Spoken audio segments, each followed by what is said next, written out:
Bonjour, bienvenue dans la série sur la mécanique quantique. Donc nous allons nous attaquer aux interprétations, et sauf bien sûr celles que nous avons déjà vues, et à chaque fois nous donnerons une présentation de l'interprétation, ses principes, ses idées, comment elle marche, etc. Et nous ferons une évaluation. Alors, pour ce qui est des prédictions expérimentales liées à l'interprétation, là, il n'y a pas de lézard. Dans la physique quantique, toutes les prédictions peuvent être obtenues à partir du formalisme. Si le formalisme est respecté, alors on obtient forcément les mêmes prédictions expérimentales. C'est donc pas sur ce critère qu'on va les évaluer. Donc, de ce point de vue-là, toutes ces interprétations sont équivalentes. Mais elles ne sont pas nécessairement faciles à comparer, parce qu'elles ne sont pas parfaites. D'une part, les concepts des interprétations peuvent parfois être incompatibles entre eux. Et donc, il est difficile de comparer les concepts entre eux ou de les relier. Ensuite, une interprétation peut avoir un domaine limité d'application. L'interprétation elle-même peut introduire une limite à l'usage de la théorie, limite qui peut être variable d'une interprétation à l'autre. Et un exemple que nous avons vu, c'est que l'interprétation de Copenhague mettant sur un piédestal l'observateur, l'interprétation ne peut pas s'appliquer en gravitation quantique, ou en tout cas en cosmologie quantique, puisque à ce moment-là, l'univers forme un objet en soi, et il ne peut pas y avoir d'observateur extérieur à l'univers qui, par définition, contient tout. Parfois aussi, malheureusement, certaines interprétations modifient le formalisme. Elles ne le respectent pas entièrement, et dans ce cas-là, on devrait plutôt les appeler des théories susceptibles de vérification expérimentale. Et le mot interprétation, dans ce cas-là, est un peu abusif, mais bon, il n'est pas rare dans la langue française ou anglaise que l'usage des mots ne soit pas strict. Et c'est exactement comme la théorie de Bohm, qu'on appelle théorie, ou mécanique bohmienne, mais théorie de Bohm, alors que c'est une interprétation, mais pas une théorie en soi. Alors, pour comparer et évaluer, prenons l'exemple de l'interprétation de Copenhague. D'abord, le premier point, c'est ce qui concerne le respect du formalisme. Là, il n'y a pas de problème. L'interprétation de Copenhague respecte le formalisme de base. Elle le prend tel quel, comme dans l'interprétation instrumentale, si ce n'est qu'elle introduit une réduction qui est incompatible avec le formalisme.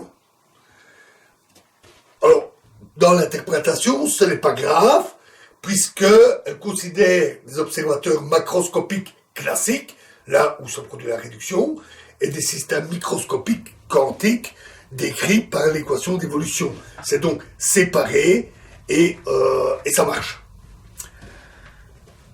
Ensuite, on doit définir justement les limites, le domaine d'application de l'évaluation, et ici, on l'a vu, l'interprétation de Copenhague ne peut pas s'appliquer, l'interprétation de Copenhague ne peut expliquer la classicalité, puisque le principe de correspondance a ses limites, et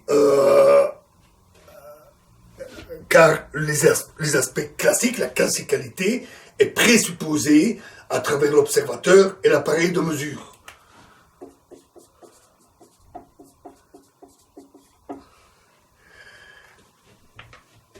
Ensuite, autre limite, on est obligé d'avoir un observateur ou un appareil, et donc, comme je l'ai dit, on ne peut pas l'appliquer, par exemple, à l'univers vu comme un tout, ce qui est une limite à l'interprétation. Notons que le formalisme de base n'a pas ces limites. C'est important à dire. Le formalisme de base pourrait s'appliquer à l'univers entier, comme un tout. On le retrouve en gravitation quantique, par exemple avec l'équation de Wheeler-DeWitt. Ensuite, il y a le principe entropique.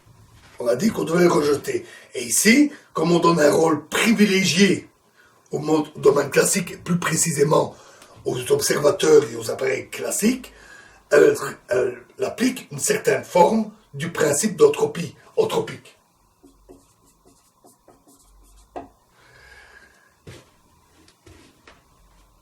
Là, on peut aussi voir l'aspect réaliste et positiviste. Alors, l'interprétation de Copenhague est strictement positiviste, ou veut l'être, et donc elle refuse strictement de discuter de réalité, d'où le conflit qu'il y avait eu avec Einstein. Alors que cette réalité, elle est incontournable. C'est juste un refus à caractère philosophique. On ne veut pas en parler.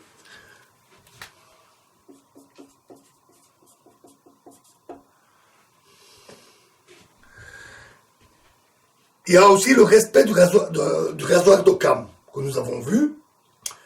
Là, pas de problème.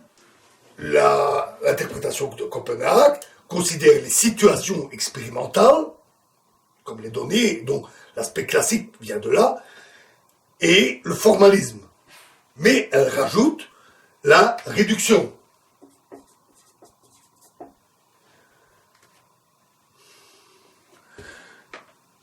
Ensuite, il y a le point de vue des bases privilégiées. Donc, nous passons là en revue tous les critères, tous les aspects que nous avons vus. Ici, elle présuppose l'existence des bases privilégiées. Elle ne suppose pas que ça découle d'une dynamique, mais c'est les propriétés classiques des systèmes macroscopiques, de l'observateur, de l'appareil. Donc elle les présuppose, comme on l'a dit, à l'époque de Bohr, il ne pouvait guère faire autrement, mais le fait est que l'interprétation de Copenhague présuppose les bases de données comme étant, certaines bases d'état comme étant privilégiées d'office. Ensuite, il y a le côté explicatif. Qu'est-ce que l'interprétation permet d'expliquer et qu'est-ce qu'elle ne permet pas d'expliquer. Le fait est qu'ici, elle ne donne pas le mécanisme qui expliquerait la réduction, et de là, la probabilité de réduction dans tel ou tel état. Elle ne fait que le constater, considérant les probabilités comme intrinsèques, mais n'expliquant pas, de fait, le mécanisme de réduction.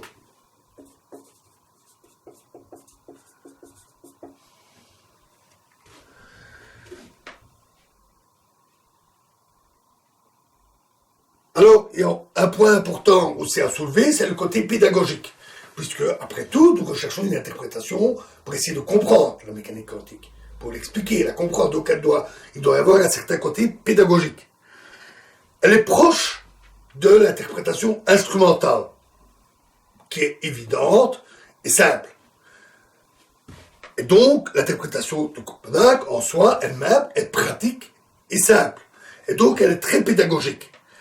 Elle laisse toutefois, en tout cas en ce qui me concerne, un goût d'inachevé, un goût d'insatisfaction, et les règles qui sont imposées ressemblent un peu à des recettes magiques, qui ne sont pas vraiment expliquées. Pourquoi ça se réduit, pourquoi l'appareil est classique et le système quantique. Donc,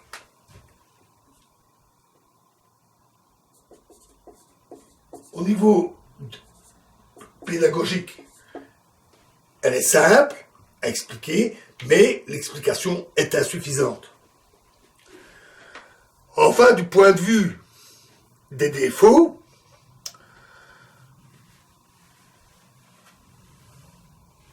le gros défaut, c'est que, nous l'avons vu en étudiant l'interprétation de Copenhague, c'est que l'idée de donner à la fonction d'onde un aspect de juste connaissance est artificielle. Dans tous les cas, la fonction d'onde est une représentation du système physique. Et dans ce cas-là, la réduction doit forcément quelque part avoir un mécanisme physique, automatiquement lié à ce que la fonction d'onde représente. Et ça, on sait que ça pose de grosses difficultés et de gros problèmes au niveau de la localité. Là, on l'a vu, même quand on la considère comme un niveau de connaissance, c'est problématique. Donc il y a une rupture de la non-localité à cause de la réduction physique. Voilà le point très critique sur l'interprétation de Copenhague. Alors, quelques avertissements d'abord. Ces critiques sont subjectives. Elles découlent de mon opinion, bien si je l'ai étayée largement, en discutant de tous ces aspects, en présentant toute une série de réflexions et d'analyses, ça reste tout de même mon opinion. Un positiviste, par exemple, ne serait pas d'accord pour dire que le positivisme est une anomalie, bien entendu. Et, comme je vous l'ai dit, on choisit les interprétations en fonction des besoins et de ses goûts. Elles sont toutes équivalentes au niveau des prédictions expérimentales. Donc des critiques ne peuvent être que subjectives. Et donc, je ne conseille qu'une chose, c'est qu'en voyant toutes ces interprétations, c'est que vous voyez ce que vous en pensez. Et donc, vous devez vous forger votre propre opinion, indépendamment de ce que moi je propose. Pour évaluer, une manière simple de faire, c'est de regarder le nombre de défauts qui ont été relevés, le nombre de problèmes, d'anomalies, de critiques. Ici, il y en a 10. On va donc attribuer un point pour chacune des critiques relevées. C'est arbitraire, en particulier à cause du côté subjectif, et d'autre part parce que le fait que certains éléments ne sont pas indépendants. La réduction intervient à plusieurs endroits là-dedans. Mais comme j'ai décidé de classer en respect du formalisme, défaut, etc., il y a un certain sens à le présenter comme ça.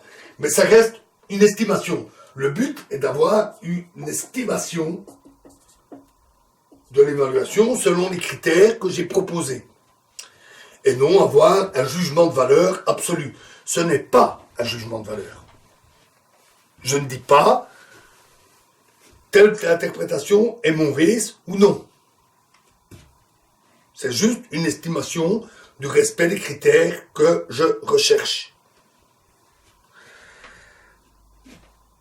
Et pour pouvoir ensuite faire un choix de l'interprétation qui me conviendra pour expliquer certains aspects de la mécanique quantique qui restent encore mystérieux, dont nous avons parlé.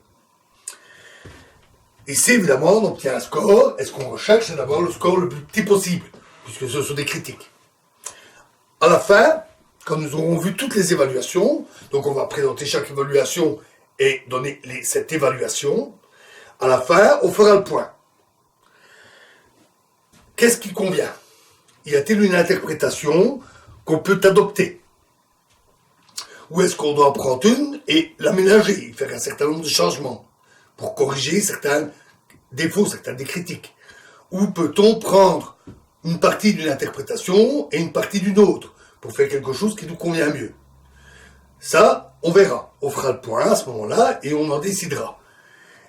Et donc, on peut s'attaquer maintenant aux interprétations et dans la prochaine vidéo, je vous présenterai la première de ces interprétations qui est l'interprétation des histoires consistantes. Je vous remercie.